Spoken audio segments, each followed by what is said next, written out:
안녕하세요. 남편이 상의 한마디 없이 조카를 데려와 우리 집에서 학교를 다니게 하겠답니다. 저는 뒤도 안 돌아보고 시어머니께 전화를 걸었고 사실을 알게 된 시어머니는 정의의 사도가 되어주셨습니다. 입니다. 제 이름은 김지은, 올해 35살입니다. 남편 이민석 씨와 결혼한 지는 8년이 되었죠. 엄청난 부자는 아니지만 큰 풍파 없이 순탄하게 흘러온 나날들이었습니다. 우리 부부는 둘 다 평범한 직장인입니다. 평일에는 회사 일로 바쁘게 보내고 퇴근 후에는 집에서 오붓하게 휴식을 취하는 걸 좋아해서 아이는 아직 갖지 않았습니다. 집에는 딱 우리 둘뿐, 그야말로 평온하고 안락한 삶 그 자체였죠. 그러던 어느 날이었습니다. 여느 때처럼 퇴근 후 열쇠를 꺼내 현관문을 열었는데 집안에서 쿵쾅거리는 소리와 낯선 아이의 목소리가 들려왔습니다. 가슴이 덜컥 내려앉았습니다. 민석 씨가 오늘 손님이 온다는 말은 한 적이 없는데 이게 도대체 무슨 일일까요? 문을 열고 들어선 순간 저는 그대로 현관에 얼어붙고 말았습니다. 거실은 그야말로 난장판이었습니다. 제가 아끼는 쿠션들은 바닥에 나뒹굴고 있었고 테이블 위에는 과자 봉지들이 어지럽게 널려 있었습니다. 패브릭 소파 위에는 우리 옷이 아닌 낯선 옷가지들이 쌓여 있었죠. 남편 민석 씨는 바닥에 쭈그리고 앉아 무언가를 치우고 있었고 그 옆에는 10서너 살쯤 되어 보이는 남자 아이 하나가 서 있었습니다. 울긋불긋하게 염색한 반항적인 머리 스타일을 한 그 아이는 입에 껌을 질겅질겅 씹으며 제가 새로 산 테이블보 위에 떡하니 발을 올리고 있었습니다. 여보 왔어? 민석 씨가 저를 보고는 황급히 일어났습니다. 얼굴에는 어색하기 짝이 없는 웃음을 띠고 있었죠. 저는 남편의 인사는 들은 채만 채하고 끓어오르는 화를 억누르며 그 아이를 노려보았습니다. 이게 다 누구야? 그리고 집골은 왜 이 모양이고? 그러자 그 아이는 낯을 가리기는커녕 저를 위아래로 훑어보더니 입을 삐죽거리며 말했습니다. 이모부, 이 사람이 우리 이모예요. 별로 예쁘지도 않은데. 그 말을 듣는 순간 머리끝까지 화가 치솟았습니다. 세상에 어쩜 이렇게 가정교육을 못 받은 아이가 다 있을까요? 민석 씨가 서둘러 상황을 수습하려 끼어들었습니다. 여보, 화내지 마. 얘는 우리 형님 아들. 그러니까 내 조카 준우야. 형수님이 요즘 가게 일로 너무 바빠서 얘를 챙길 시간이 없대. 그래서 내가 우리 동네 학군도 좋으니까 여기서 학교 다니라고 데려왔어. 당분간 우리랑 같이 지낼 거야. 뭐라고? 저는 제 귀를 의심했습니다. 목소리가 저절로 하이톤으로 높아졌습니다. 이민석 씨, 조카를 데려와서 학교를 보내겠다니 그게 무슨 소리야? 이렇게 큰일을 나랑 한마디 상의도 없이 결정했다고? 결혼 생활 8년 동안 남편은 무슨 일이든 저와 상의해왔습니다. 그런데 이번엔 달랐습니다. 다 큰 아이를, 그것도 남의 집 아이를 데려와 살게 하다니요. 이건 단순히 숟가락 하나 더 얹는 문제가 아니었습니다.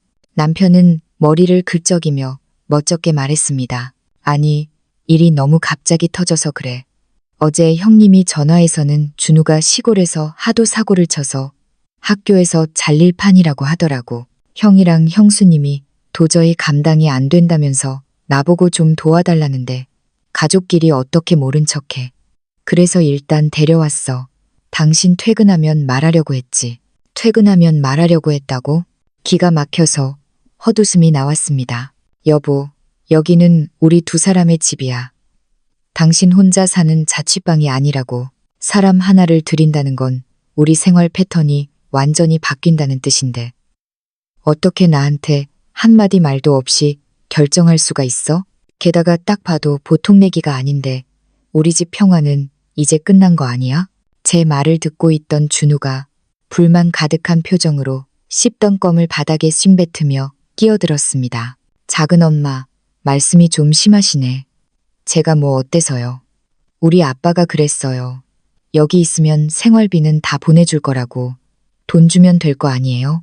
누가 너희 집 돈을 탐내는 줄 아니? 저는 쏘아붙였습니다. 우리 집은 돈이 필요한 게 아니라 평화가 필요한 거야. 이민석 씨, 난 분명히 말하는데 이 아이 여기서 지내는 거 절대 반대야. 남편의 얼굴도 굳어졌습니다. 김지은, 당신 진짜 왜 이렇게 인정머리가 없어. 준우는 내 친조카야. 지금 애가 힘들다는데 삼촌 된 도리로 모른 척하라고. 밥숟가락 하나 더 놓는 게 그렇게 아까워? 인정머리? 저는 분노로 온몸이 떨렸습니다. 당신 양심에 손을 얹고 생각해봐. 우리 둘 다 맞벌이 하느라 평일엔 파김치가 돼서 들어오잖아. 집에 오면 쉬고 싶은데 사춘기 남자의 뒤치다꺼리는 누가 해? 밥 해 먹이고 빨래하고 공부 봐주고 우리가 그럴 여력이 있어? 그리고 방금 제 태도 봤지? 기본 예의라고는 눈곱만큼도 없는데 우리 집에서 무슨 사고를 칠지 어떻게 알아? 애가 철이 없어서 그렇지 천천히 가르치면 되지. 남편은 짜증 섞인 목소리로 대꾸했습니다. 지은아, 이미 결정한 일이야. 준우는 여기서 학교 다닐 거니까 더 이상 토달지 마.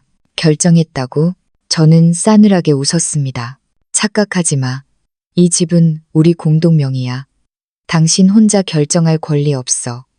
오늘 당장 돌려보내지 않으면 나랑 끝장 볼 생각해. 저희가 말다툼을 벌이자 준우는 겁을 먹기는커녕 옆에서 불난 집에 부채질을 해댔습니다. 이모부, 작은 엄마가 나 싫어하나 봐요. 일부러 트집 잡는 거죠. 우리 아빠 엄마가 그랬어요. 내가 여기서 못 지내게 하면 그건 우리 집 무시하는 거라고. 그 말에 이성이 끊어질 뻔했습니다. 저는 준우를 손가락질하며 소리쳤습니다. 너 입 다물어. 어른들 대화하는데 끼어들지 말고. 너희 부모님은 남의 집에 가서 예의 지키라고 안 가르치셨니? 버르장머리 없이 껌이나 뱉고 다리 꼬고 앉아서 어른한테 막말이나 하고 누가 널 좋아하겠어. 내가 뭐 어때서요. 준우는 고개를 빳빳이 들고 대들었습니다. 우리 집에서는 내 마음대로 해도 아무도 뭐라 안 해요. 여기도 똑같지 뭐. 이모부, 작은엄마 좀 조용히 시켜요. 배고파 죽겠네. 맛있는 거나 줘요. 남편은 준우가 토라질까봐 안절부절 못하며 달래기 시작했습니다. 그래, 그래. 준우야. 착하지. 이모부가 얼른 밥 차려줄게. 여보, 당신도 그만 화 풀고 밥부터 먹자. 얘기는 나중에 해. 해, 난 안 먹어. 저는 씩씩거리며 소리쳤습니다. 오늘 이 문제 해결 안 되면 나 밥 안 먹을 거야. 당장 돌려보내든지 아니면 나랑 갈라서든지 선택해. 저는 쾅 소리가 나게 안방 문을 닫고 들어와 버렸습니다. 침대에 걸터 앉았지만 분이 풀리지 않았습니다. 조카가 미워서가 아니었습니다. 남편의 독단적인 태도가 용서가 안 되는 겁니다. 게다가 준우라는 아이는 척 봐도 오냐오냐 자라서 제멋대로인 게 눈에 훤했습니다. 결혼 생활 내내 큰 소리 한 번 낸 적 없던 우리 부부였는데 이번만큼은 절대 양보할 수 없었습니다. 거실에서는 남편이 준우를 어르고 달래는 소리가 들려왔습니다. 준우는 계속 투덜거리고 있었죠. 저는 휴대폰을 꺼내 시어머니의 번호를 찾았습니다. 시어머니는 평소 아들 사랑이 유별나긴 해도 사리 분별이 확실한 분이셨고 며느리인 저를 친딸처럼 아껴주셨습니다. 시어머니가 이 사실을 알면 가만히 계실 리가 없었죠. 저는 심호흡을 한번 하고 통화 버튼을 눌렀습니다. 여보세요? 우리 며느리, 이 늦은 시간에 웬일이니? 시어머니 보고 싶어서 전화했어? 수화기 너머로 들려오는 시어머니의 목소리는 다정했습니다. 그 목소리를 듣자마자 억눌러 왔던 설움이 터져 나왔습니다. 어머니, 저 드릴 말씀이 있어요. 놀라지 말고 들으세요. 제 목소리가 심상치 않다는 걸 눈치채셨는지 시어머니가 다급하게 물으셨습니다. 왜 그러니? 무슨 일 있어? 민석이가 속썩이니? 말만 해라. 내가 당장 가서 혼내줄 테니까. 민석 씨가 저를 때리거나 한 건 아니에요. 근데 도저히 받아들일 수 없는 일을 저질렀어요. 오늘 퇴근해서 집에 왔더니 아주버님 댁 아들 준우가 와 있더라고요. 민석 씨 말로는 준우를 우리 집에서 살게 하면서 학교를 보내겠대요. 뭐라고? 시어머니의 목소리가 단박에 높아졌습니다. 준우가 너희 집에 갔다고? 거기서 학교를 다닌다고? 민석이 그놈이 너랑 상의는 한 거냐? 아뇨, 전혀요. 자기 혼자 결정해서 데려다 놓고는 저한테 통보하더라고요. 어머니, 저 너무 힘들어요. 저희 둘 다 맞벌이라 바빠 죽겠는데 사춘기 남자애를 어떻게 돌봐요? 게다가 준우, 예의라고는 하나도 없고 집안을 엉망으로 만들어놨어요. 저 도저히 못 참겠어요. 시어머니는 전화 너머에서 펄펄 뛰셨습니다. 이런 정신 나간 놈을 봤나. 그리고 준우개는 제 부모가 오냐오냐 키워서 버르장머리 없기로 소문난 애야. 시골에서도 사고만 치고 다니는 애를 감히 너희 집에 들이밀어? 아가, 울지 마라. 내 말이 100번 맞다. 부부 사이에 이런 중대사를 상의도 없이 결정하다니 널 무시해도 유분수지. 시어머니의 호통에 답답했던 가슴이 조금 뚫리는 것 같았습니다. 민석 씨랑 싸웠는데 저보고 인정머리 없대요. 조카인데 그것도 못 받아주냐고요. 근데 어머니, 이건 인정의 문제가 아니잖아요. 저 진짜 무서워요. 준우가 무슨 사고를 칠지. 인정머리 같은 소리하고 자빠졌네. 시어머니가 거칠게 말씀하셨습니다. 지은아, 넌 가만히 있어. 내가 해결마. 민석이 그놈은 뒤닐 생각 안 하고 저지르기만 하는 게 문제야. 내 형님 내외도 그렇지. 자기들이 감당 안 되는 자식을 왜 동생네 집에 떠넘겨. 자식 키우는 게 장난인 줄 아나. 너희들 힘들게 일하고 들어와서 쉴 틈도 없는데 무슨 놈의 조카 뒷바라지야. 네, 어머니. 저도 딱 그 생각이에요. 저라고 조카가 안쓰럽지 않은 건 아닌데 현실적으로 불가능하잖아요. 걱정 마라. 내가 지금 당장 짐 싸서 올라갈 테니까. 민석이 놈이랑 준우 놈. 내가 아주 혼구멍을 내주마. 내 형님한테도 전화해서 당장 데려가라고 할 거다. 어디 감히 우리 며느리 힘들게 해. 어머니, 밤도 늦었는데 괜찮으시겠어요? 조심해서 오세요. 시어머니의 단호한 태도에 눈물이 핑 돌았습니다. 괜찮다. 내 몸 튼튼한 거 알잖니. 너는 민석이랑 더 싸우지 말고 그냥 무시해라. 내가 도착하면 다 정리해 줄 테니까. 그리고 준우 녀석이 또 버릇없이 굴면 참지 말고 야단쳐. 시어머니 빽 믿고 기죽지 말라고. 전화를 끊고 나니 마음이 한결 가벼워졌습니다. 든든한 지원군이 생긴 기분이었습니다. 안방 문을 열고 나가니 거실 풍경에 다시금 화가 치밀었습니다. 민석 씨는 밥상을 차려놨는데 준우는 식탁 의자에 삐딱하게 앉아 한 손엔 닭다리, 한 손엔 콜라를 들고 기름을 뚝뚝 흘리며 먹고 있었습니다. 식탁 주변은 음식 부스러기로 지저분했죠. 그런데도 남편은 옆에서 반찬을 집어주며 굽신거리고 있었습니다. 준우야, 많이 먹어라. 부족하면 이모부가 더 시켜줄게. 준우는 입안 가득 음식을 넣고 우물거리며 말했습니다. 이모부 요리가 우리 엄마보다 낫네요. 앞으로 여기서 계속 살면서 이모부가 해주는 밥 먹을래요. 하하, 그래. 여기 살면서 매일 맛있는 거 해줄게. 저는 그 꼴을 보다 못해 싸늘하게 내뱉었습니다. 이민석 씨, 말 함부로 하지 마. 준우가 여기서 살 수 있을지는 아직 모르는 일이니까. 남편이 저를 보더니 표정이 굳어졌습니다. 여보, 나왔어. 화 좀 풀렸으면 와서 밥 먹어. 안 먹어. 그리고 방금 어머니랑 통화했어. 준우 와 있다는 거 다 말씀드렸고 어머니 지금 노발대발하셔서 짐 싸들고 올라오시는 중이야. 남편의 젓가락질이 뚝 멈췄습니다. 얼굴색이 하얗게 질리더군요. 어머니가 오신다고. 당신 어머니한테 일러 바친 거야? 일러 바치다니? 사실을 말한 거지. 당신이 이 일을 저지르면서 어머니가 좋아하실 거라고 생각했어? 어머니가 찬성하실 줄 알았냐고. 준우도 밥 먹던 걸 멈추고 눈치를 살폈습니다. 할머니 오신대요. 진짜요? 준우 역시 시어머니를 무서워하는 눈치였습니다. 시어머니는 손주들을 예뻐하시지만 예의범절에 어긋나는 행동을 하면 엄하게 회초리를 드는 분이셨거든요. 남편이 젓가락을 내려놓으며 인상을 찌푸렸습니다. 김지은, 일이 이렇게 커질 줄 몰랐어. 어머니 연세도 있으신데 밤길에 올라오시게 하면 어떡해? 우리끼리 해결할 수 있는 문제를 왜 어머니까지 끌어들여? 우리끼리 해결? 당신이 내 말은 귓등으로도 안 들으니까 그렇지. 당신이 독단적으로 결정한 일 때문에 어머니가 오시는 건데 그게 내 탓이야? 난 오히려 어머니가 오셔서 판결 내려주시는 게 다행이라고 생각해. 당신 진짜 말이 안 통한다. 말이 안 통하는 건 당신이지. 이 집이 당신 혼자 사는 집이냐고. 우리가 언성을 높이자 준우는 겁을 먹었는지 쭈뼛거렸습니다. 그때 남편의 휴대폰이 울렸습니다. 시어머니였습니다. 남편은 망설이다 전화를 받았습니다. 어머니. 수화기 밖으로 새어나올 정도로 시어머니의 고함 소리가 컸습니다. 이민석, 너 제정신이야? 당장 준우 짐 싸놔라. 내 도착하는 즉시 걔 데리고 다시 내려갈 거니까. 내 말 안 들으면 너 내 아들 아니다. 남편은 식은땀을 흘리며 더듬거렸습니다. 어머니, 진정하세요. 준우 여기서 잘 지내고 있어요. 굳이 보내실 필요 없. 잘 지내긴 개뿔.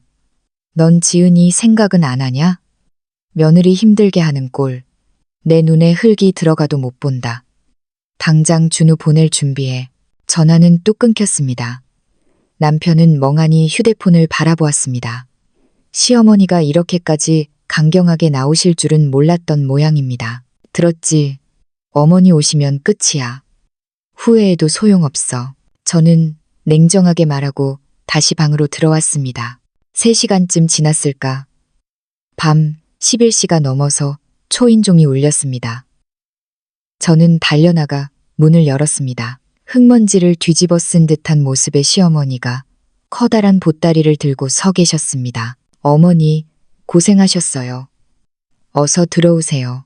시어머니는 집에 들어서자마자 거실의 난장판과 소파에 늘어져 있는 준우, 그리고 남편을 번갈아 보시더니 표정이 험악해지셨습니다. 이민석, 박준우, 너희 둘 다 이리 와서 무릎 꿇어. 시어머니의 호통에 두 사람은 후다닥 바닥에 무릎을 꿇었습니다. 준우는 먹다 남은 닭다리 뼈를 손에 쥔 채 옷에 기름을 묻히고 있었죠. 남편이 기어 들어가는 목소리로 말했습니다. 어머니, 먼 길 오시느라 힘드셨죠? 물이라도 한 잔. 물은 무슨. 네가 해놓은 꼴을 좀 봐라. 집구석이 이게 뭐냐? 쓰레기장이 따로 없네. 이게 잘 지내는 거야?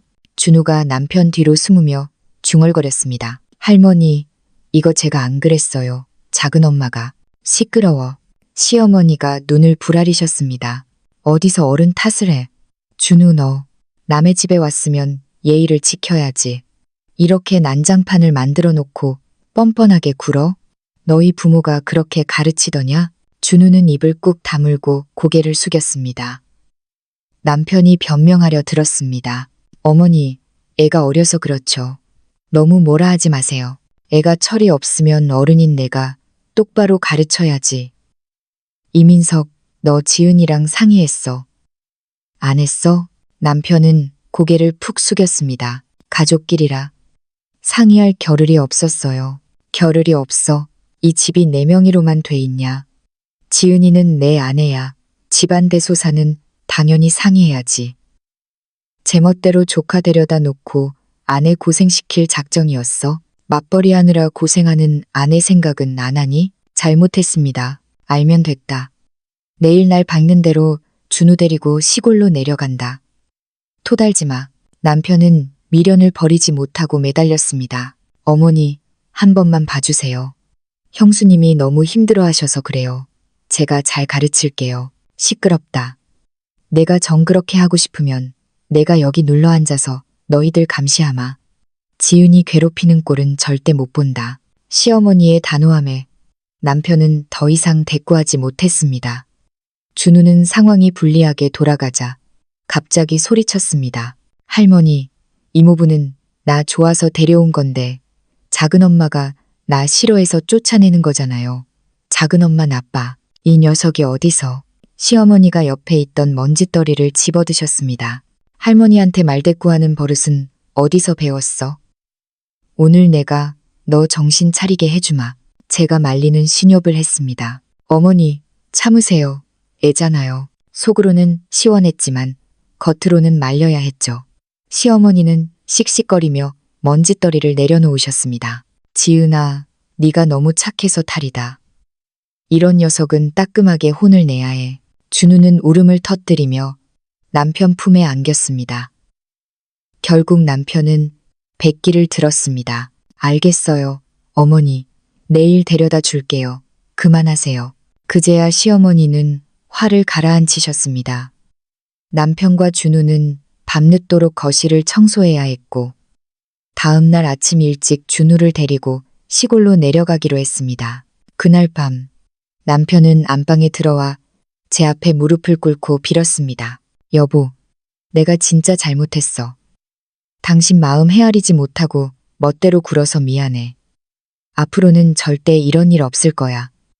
무슨 일이든 당신이랑 먼저 상의할게. 진심으로 뉘우치는 남편의 모습에 화가 조금 누그러졌습니다. 하지만 사건은 여기서 끝이 아니었습니다. 다음 날 아침 거실에서 쨍그랑하는 소리가 들려왔습니다. 뛰어나가 보니 준우가 제가 가장 아끼는 도자기 화병을 깨뜨린 겁니다. 친정엄마가 결혼 선물로 주신 저에게는 보물과도 같은 물건이었습니다. 박준우, 너 지금 뭐 하는 거야? 준우는 깨진 조각을 발로 툭툭 차며 말했습니다. 일부러 그런 거 아니에요. 안에 뭐가 들었나 보려다 미끄러졌어요. 남의 물건을 함부로 만지면 어떡해. 그리고 사과부터 해야지. 변명만 해. 남편이 달려와서 상황을 보더니 또 준우 편을 들더군요. 여보, 애가 실수한 건데 그냥 넘어가자. 내가 똑같은 거 사줄게. 이건 돈으로 살 수 있는 게 아니라고. 엄마 유품이나 다름없는 건데. 그리고 사과 한마디 없는 태도가 문제잖아. 시어머니가 방문을 열고 나오셨습니다. 상황을 파악하신 시어머니는 준우를 호되게 야단치셨고 억지로라도 제게 사과하게 만드셨습니다. 우리는 짐을 챙겨 준우를 데리고 시골로 출발했습니다. 차 안에서 준우는 내내 툴툴거렸습니다. 그런데 고속도로를 달리고 있을 때였습니다. 갑자기 준우가 발작하듯 소리를 질렀습니다. 나 시골 가기 싫어. 다시 이모부네 집 갈 거야. 차 돌려. 그러더니 운전 중인 남편의 팔을 잡아당기고 핸들을 꺾으려 들었습니다. 차가 휘청거리며 가드레일을 들이받을 뻔했습니다. 야, 미쳤어. 죽고 싶어? 남편이 기겁을 하며 급브레이크를 밟았습니다.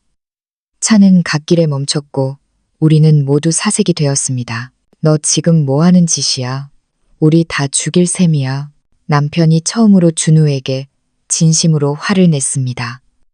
시어머니도 손을 부들부들 떠셨습니다. 이 녀석이 정말 너 다시는 이모부네 집 얼씬도 하지 마라. 사람 잡을 놈이네. 이거. 준우는 그제야 겁을 먹고 울먹였습니다. 하지만 저는 단호하게 말했습니다. 여보, 봤지? 이 아이는 우리가 감당할 수 있는 수준이 아니야. 자칫하면 우리 목숨까지 위험했어. 절대 타협은 없어. 남편도 고개를 끄덕였습니다. 우리는 우여곡절 끝에 시골 형님 댁에 도착했습니다. 준우는 차에서 내리지 않겠다고 버티다 결국 바닥에 드러누워 떼를 썼습니다. 형님 내외가 뛰어나왔습니다. 아니, 애를 왜 이렇게 울려서 데려와? 형님이 불만 섞인 소리를 하자 시어머니가 나서서 차 안에서 있었던 일과 화병 깬 일들을 조목조목 따지셨습니다. 너희 부모가 자식 교육을 어떻게 시켰기에 애가 이 지경이냐? 사람 죽일 뻔했다. 당장 데리고 들어가서 교육 다시 시켜. 그리고 앞으로 절대 동생네 집에 보낼 생각 마라. 형님 내외는 시어머니의 기세에 눌려 아무 말도 못하고 준우를 끌고 들어갔습니다. 평화가 찾아온 줄 알았습니다. 하지만 며칠 뒤 형님에게서 또 전화가 왔습니다. 준우가 시골 학교에서 적응을 못하니 다시 받아달라는 겁니다. 남편이 흔들리는 기색을 보이자 저는 시어머니 찬스를 썼고 시어머니의 불호령 덕분에 간신히 막아냈습니다. 그러자 이번엔 친척들을 동원하더군요. 고모님 댁 식사 자리에 초대를 받아갔더니 친척들이 다 모여서 저를 압박하기 시작했습니다. 지은아, 네가 좀 참아라. 가족끼리 돕고 살아야지. 애가 한창 때라 그렇지. 크면 다 괜찮아진다. 너 너무 빡빡하게 구는 거 아니니? 그들의 위선적인 말들에 저는 참았던 분통을 터뜨렸습니다. 고모님, 그럼 고모님이 데려가 키우세요. 저는 제 목숨 담보로 봉사할 생각 없습니다. 저한테 빡빡하다고 하기 전에 남에게 피해 주지 않는 법부터 가르치라고 하세요. 저는 남편의 손을 잡고 그 자리를 박차고 나왔습니다. 남편도 그제야 친척들의 이기심에 질렸는지 제 편을 들어주었습니다. 여보, 미안해. 내가 바보 같았어. 당신 말이 다 맞아. 그렇게 시간이 흘러 계절이 바뀌었습니다. 어느 날 옆 동네 아파트에 사는 낯선 부부가 우리 집을 찾아왔습니다. 당신들이 박준우 보호자 맞죠? 알고 보니 기숙 학교에 보냈다는 준우가 탈출해서 우리 동네로 도망쳐 왔고 옆 단지 놀이터에서 놀던 아이를 밀쳐 다치게 하고 유리창까지 깼다는 겁니다. 우리는 피해자 부부에게 사죄하고 병원비를 물어주어야 했습니다. 형님 내외가 헐레벌떡 달려왔습니다. 이번에는 저도 참지 않았습니다. 형님, 이게 마지막이에요. 병원비랑 합의금은 형님이 내세요. 그리고 다시는 준우가 우리 동네 얼씬도 못하게 하세요. 안 그러면 경찰에 접근 금지 신청할 겁니다. 형님 내외는 싹싹 빌며 준우를 데려갔습니다. 그리고 반년이 지났습니다. 우리 부부에게 기적 같은 선물이 찾아왔습니다. 그토록 기다리던 아이가 생긴 겁니다. 임신 소식에 남편은 펄쩍 뛰며 기뻐했고 시어머니도 눈물을 흘리셨습니다. 그런데 뻔뻔함의 끝판왕인 형님 내외가 또 찾아왔습니다. 이번엔 과일 바구니를 들고 와서는 읍소 작전을 펼치더군요. 지은아, 축하한다. 다름이 아니라 준우가 이제 고등학생이 되는데 시골 학교는 면학 분위기가 안 좋아서 너희 집 주소로 전입신고만 좀 하고 애가 거기서 다니면 안 될까? 내가 매일 와서 뒷바라지 할게. 준우도 예전보다는 얌전해진 모습으로 작은 엄마, 공부 열심히 할게요. 라고 말했지만 저는 단칼에 잘랐습니다. 형님, 저 임신했어요. 안정이 최우선이에요. 스트레스 받으면 아이한테 안 좋은 거 아시죠? 저 준우 못 받아요. 제 아이와 제 건강이 먼저예요. 더 이상 이 문제로 찾아오지 마세요. 남편 역시 이번에는 단호했습니다. 형수님, 돌아가세요. 우리 아내 힘들게 하지 마세요. 결국 형님 내외는 포기하고 돌아갔습니다. 시간이 흘러 저는 건강한 아들을 낳았고 우리 가족은 그 어느 때보다 행복한 나날을 보내고 있습니다. 준우는 시골에서 나름대로 정신을 차리고 공부하고 있다는 소식이 들려옵니다. 이 일을 겪으며 깨달은 것이 있습니다. 가족이라는 이름으로 희생을 강요하는 것은 폭력입니다. 그리고 부부는 그 어떤 타인보다 서로를 최우선으로 생각하고 지켜줘야 한다는 것을요. 거절할 줄 아는 용기가 우리 가정의 행복을 지켰습니다. 오늘의 이야기 어떻게 들으셨나요? 여러분의 가정에도 불필요한 참견은 걷어내고 따뜻한 행복만 가득하기를 바랍니다. 지금까지 서연이었습니다.